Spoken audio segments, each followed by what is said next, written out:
Ever thought it's a slim person's world? Life is easier and more fun if you're slim. Just think, anyone a mere half stone overweight carries this much extra weight everywhere they go. It's a strain carrying that about, a strain that can be bad for your health. The statistics indicate that a significant number of fat people die younger than slim people, of heart disease, diabetes, kidney disease, illnesses brought on by high blood pressure, and fat people are at greater risk under surgery. Oddly enough, more of them seem to have fatal accidents.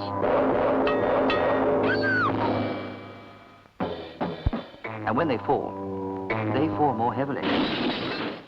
If you're overweight, you just can't win. It's a slim person's world, all right. So if you can't beat them, join them. Getting slim and staying slim, looking better, feeling better, and living longer is what this film is all about.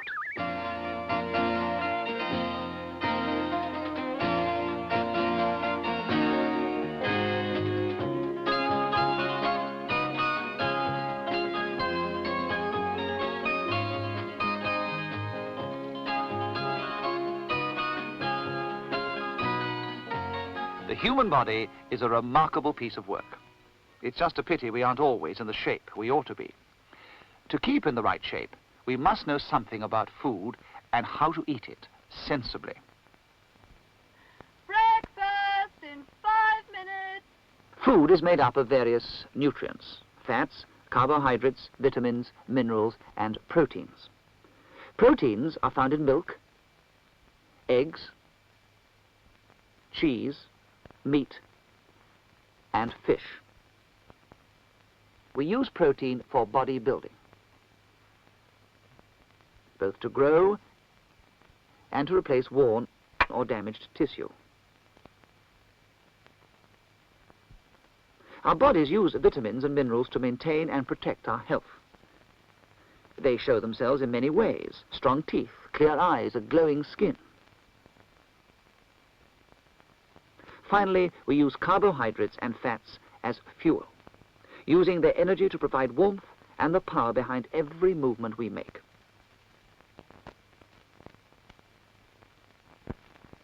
Carbohydrates are in all sugary things like jam and honey, and starchy things such as flour, bread, pasta, and of course, potatoes. Fuel in more concentrated form comes from fats like butter or margarine, cooking fats and oil, and the fats you can't see in pastry and cakes.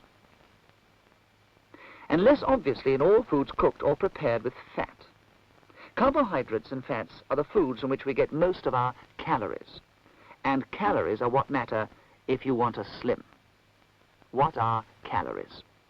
Calories are units of energy. The body gets its energy by burning food like a fire burns fuel. And the key to slimming is controlling those foods that have a high calorie or fuel content. So, let's look at the nutrients again, bearing in mind it is the high calorie foods that matter. Take proteins first. Proteins are mainly for bodybuilding and repair. They can also act as fuel. But because high protein foods like meat are expensive, most people get their fuel from other sources. One of these is carbohydrates. They are cheap and plentiful, but they can add up to a lot of calories. But the most concentrated source of calories is fats, with more than twice as many calories for their weight as either proteins or carbohydrates. They are the things to watch most carefully if you are slimming. What does this mean in terms of the food we eat? Half a pound of cooked beefsteak, for instance, contains 688 calories, while only 4 ounces of butter contain 844 calories. Only a quarter of an ounce of butter on 4 ounces of beans bumps the calories up from 8 to 53. 6 ounces of boiled potatoes contain 138 calories.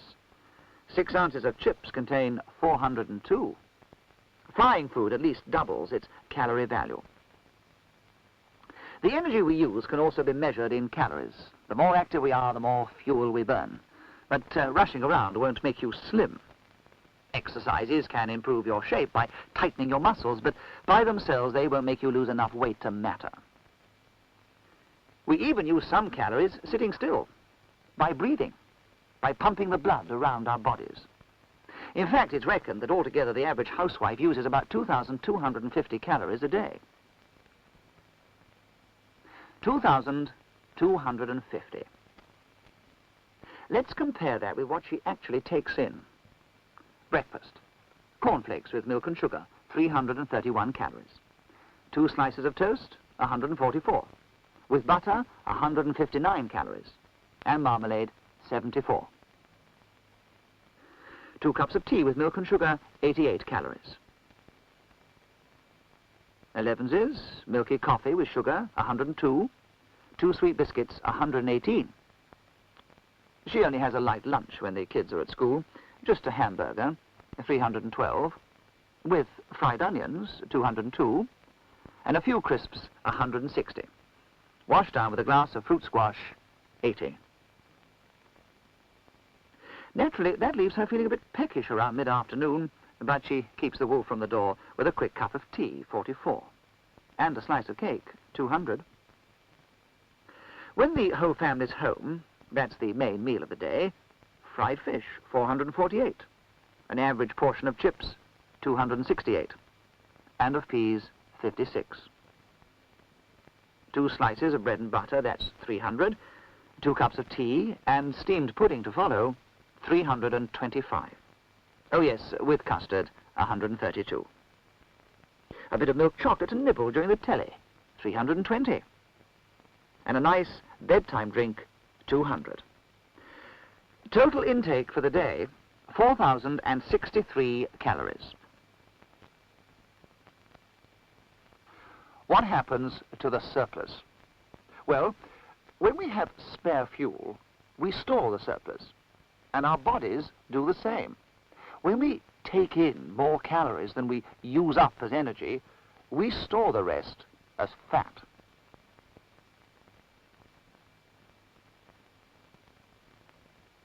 So the principle of sensible slimming is, take in fewer calories as food than you burn up. Then you use up some of those reserves of fat as energy. So you lose weight. To use up stored fat without feeling tired or ill, women should reduce their calorie intake to around 1,200 a day, and men should cut down to around 1,800 calories a day. That's all very well, but how can you tell how many calories you're eating? Foods are marked by price and not by calories. You need a calorie guide to show you the calorific value of everything you eat, or may be tempted to eat. It helps you to choose low-calorie foods, and it lists the foods that are high in calories, the fuel foods. These are the ones to avoid. Why splurge 400 calories, a third of your daily allowance, on a cream cake when you could have clear soup, followed by roast chicken, green beans, and mushrooms, with fresh fruit salad and a cup of tea, and still have a few calories in hand? No, while you're getting your weight down, you need discipline. And these are some of the things you have to be firm about. Sugar. Don't add it to food or drinks. Put it away. The frying pan, put that away too. Boil, steam, poach, or grill. Between meal snacks, do without them. Alcohol. Leave it alone. Yes, you do need willpower, but slimming today needn't be all self-denial. There are substitutes for many of the fattening foods that you have to give up, and they can make dieting easier and pleasanter. Artificial sweeteners instead of sugar. Low-calorie breads and rolls and crisp breads, which you can eat instead of ordinary bread. And outline. A low-calorie spread, the perfect alternative to butter and margarine for spreading. Butter and margarine are fats, and fats, as we have seen, are the most concentrated form of calories. But outline is different because it is low in fat. It has only 105 calories per ounce, while butter and margarine have 211 calories per ounce. This means you can enjoy your diet without upsetting your calorie intake.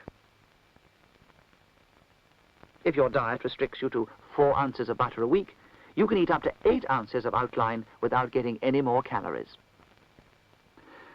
Your goal is to see the scales register your ideal weight, what medical opinion agrees that you should weigh, taking into account your sex, height, and build. There's an ideal weight chart inside this booklet, or you can get one from your doctor. When you reach your ideal weight, you can afford to relax a bit. You can eat enough to balance your energy needs. That means a sensible and satisfying diet that includes high protein rather than high calorie foods.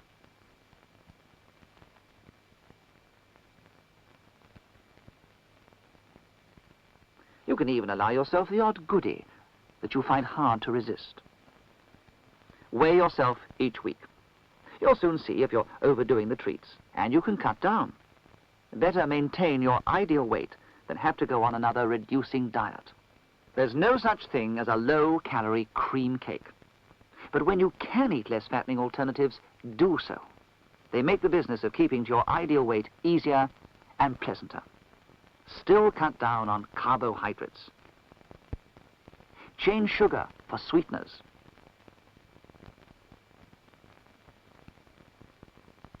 And change ordinary bread for starch-reduced or crisp bread. And save on fats. Use a low-calorie spread. You may eat a bit less than most people, but that doesn't mean that you won't be getting enough. It's just that most of us eat too much. Having enough to eat, is that too high a price to pay for being slim?